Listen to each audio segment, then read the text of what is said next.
So you got to change your filament. This is what you do. You open your new filament from the manufacturer, take out the little moisture package that takes away moisture, and put it in a gallon Ziploc bag and slip your spool right into the bag and leave it sealed. And then when you put on the new one, just switch them out. You can, 4 or 5 bags will get you going.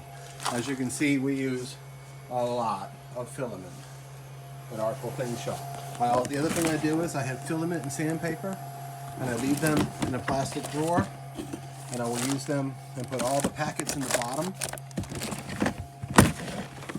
and keep them in there. It also will work for you. It's easier to color code when they're on a shelf like this, and you bag each one separately so you know your colors, and it's not going to get dried out, because if you leave your spool off of the spool, this is what's going to happen to it.